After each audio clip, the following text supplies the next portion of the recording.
Сәлем достар, сіздермен Арайдың асханасы үй жағдайында балықты қуырамыз. Тек қана ұнға аунатып емес, яғни кляр жасап қуыратын боламыз. Видеоны міндетті түрде соңына дейін қараңыздар.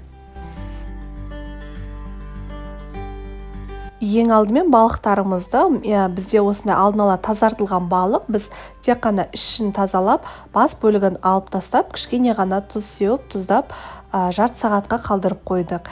Енді жарты сағат өткеннен кейін біз клярын дайындаймыз. Суымызға ұнымызды қосып, аз-аз мөлшерде ұнымызды салып, осылай араластырамыз.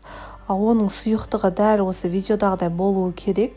Қатты қою болудың қажеті жоқ. Осындай сұйық масса болып шығуы керек.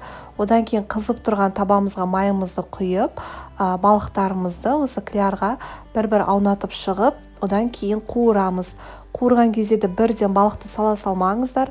Міндетті түрде осылай ортаң бөлігін, екі бөлігін осылай ажыратып тұрып қуыруларыңыз керек. Егер бірден сала салсаңыздар, бір-біріне жабысып қалып қуырылады. Ол дәмді болып шықпайды.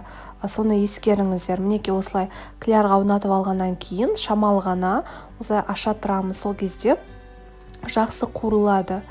Барлығын дәл осылай қуырып аламыз. Менде майда балықтар болғаннан соң қуыруға көп ұзақ уақыт алған жоқ. Барынша қатты отта қуырдым. Егер сіздердің балықтарыңыз үлкен болса, астын шамал ғана пәсейтіп, екі жағы қызарғанша осылай қуырып аламыз.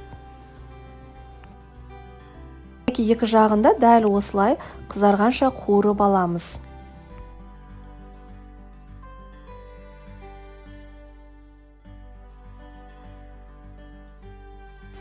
Мінекей достар, біздің үй жағдайында балықтарымызды қуырып алдық. Тек қана ұнға емес, осылай кляр жасап қуырсаңыздар да өте дәмді және де әдемі болып шығады.